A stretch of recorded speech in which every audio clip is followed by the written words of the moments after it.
Until 1914, any vessel moving between the Atlantic and Pacific Oceans had to brave the 13,000-kilometer journey around Cape Horn.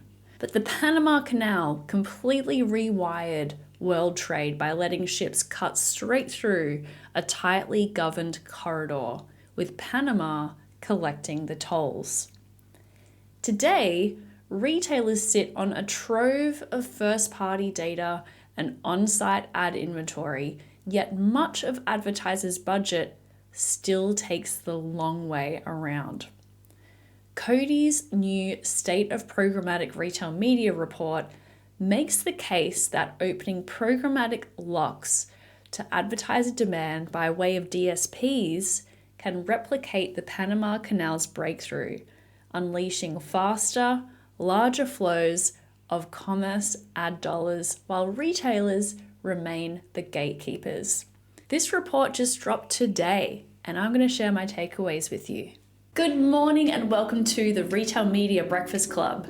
I'm your host, Kiri Masters, and every weekday at 6 a.m. Eastern, I bring you candid and real discussions in the world of retail media and marketplaces in just 10 minutes. So bring your own cup of coffee and we'll get smarter about retail media together. First takeaway, fragmentation and manual workarounds are the number one brake on retail media growth.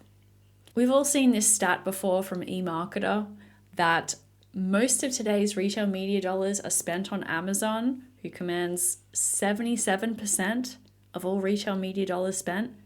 Next up, Walmart scoops up 7%, and the remaining 16% of retail media ad dollars are spent on dozens of other retailers' ad networks. The big point that Koddi makes in this report is that many advertisers and brands would like to allocate more budget to this long tail of retailers if only it was easier to do so. Dare I say it, if only buying media on other retailers was more like Amazon. So what is standing in the way? Well, there are many roadblocks. That's basically what all this podcast is about. But one that Koddi calls out specifically, and one that the industry does indeed seem to be working toward, is DSP access. For many advertisers, the current landscape feels prohibitively complex. Despite widespread agreement around how effective retail media is, and from this report, 81% of advertisers agree that it's an effective medium. 61% of respondents in this report admitted that buying retail media can be painful, but as it performs well, brand spend on it will continue to grow. Now, the solve here that Koddi suggests is that if this long tail of retail media were available to buy through demand-side platforms, DSPs, it would solve a lot of this supply and demand issue. According to their study, 96% of buyers say they will certainly or will consider buy on-site media via a DSP, and 93% would shift non-retail budgets into retail media if they could do so programmatically. Why? Why would they want to do this? The most compelling advantages of buying through a DSP, according to the study, center around operational efficiency and cost savings. 67% said more cost-efficient buying as the top advantage. 51% valued eliminating manual tasks and saving on resources. And 47% highlighted more effective and precision targeting. This makes complete sense to me as an ex-agency person. There is just not the scope to understand and manage 100 different retail media networks. And for a good segment of advertisers, they are using agencies to make a lot of their media buys. Having a single front end where you can buy media across a number of different properties, get that reporting back, understand one platform, save on resources, makes complete sense to me. In the blog post accompanying this episode included a mind map that I created of the flow of ad dollars from an advertiser right through to a retailer's media network and how it all kind of flows through. Because I didn't understand it myself, candidly. We all got to start from somewhere.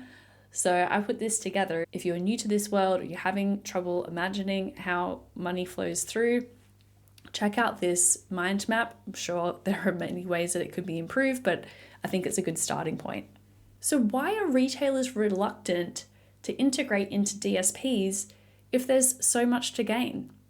Well, this report subtly points out some concerns that retailers have. And the big one really is that opening up their network to more demand will commoditize their key value proposition of this proprietary first-party data that they have spent a lot of time and a lot of money aggregating.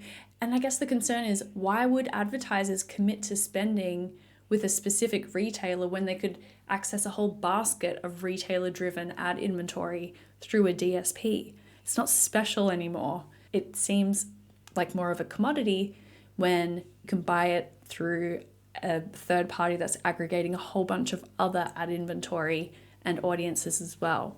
Retailers may also fear that the prices that they painstakingly negotiated for managed service campaigns would collapse once on-site inventory sits in the same DSP as other performance advertising offerings.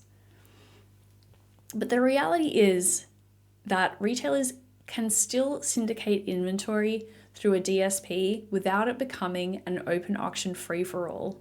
As Koddi says in the report, retailers can retain their competitive edge by placing guardrails around data, preserving exclusive ad formats, and offering curated deals tailored to their audience. This is something I've heard not just from Koddi, but from other tech players in the ecosystem, that there are many ways to do this, whether that is on the supply side or through things like an order management system like placements.io. What else is holding us back?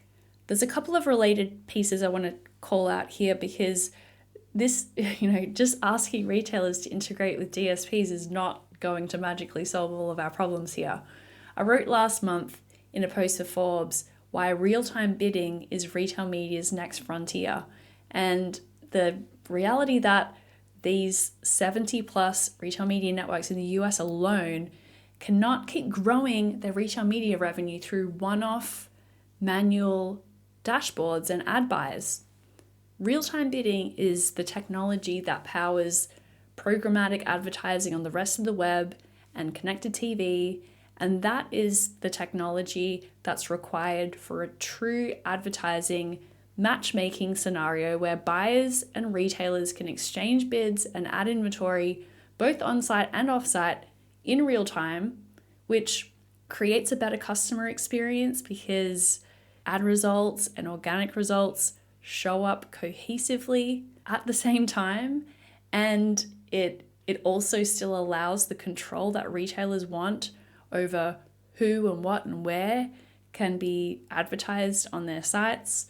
So this is another piece of the foundation that needs to be laid in order for us to move into the next era of retail media. I also think about what happens when retailers chase budgets without making access easier. Last month, Walmart asked advertisers to bump their existing ad spend by 25%, apropos of no performance improvement or additional capabilities. Here's the simple truth of what actually unlocks ad budgets. It's better outcomes, better legibility, and ease of use. Simple, not necessarily easy. So where to next? Asking retailers to integrate with DSPs is not a silver bullet, to be sure. While opening up on-site inventory to demand-side platforms will ease buying friction, it won't solve the even stickier issue of apples-to-apples measurement. Brands still face a patchwork of methodologies and limited cross-retailer comparability, which industry groups like the IAB are trying to codify. The need for progress in these other areas aside, I do agree that DSP integrations by retailers will be a net benefit to all. Like the Panama Canal, which revolutionized global trade while still keeping control firmly in place, programmatic access to retail media can potentially transform digital advertising investment flows. For retailers who embrace this approach, the reward could be substantial, unlocking new revenue streams while maintaining their position as indispensable gateways to highly valuable consumer audiences. The alternative, forcing advertisers to navigate each retail media network separately, increasingly looks like asking them to sail around Cape Horn when a more direct route is clearly possible.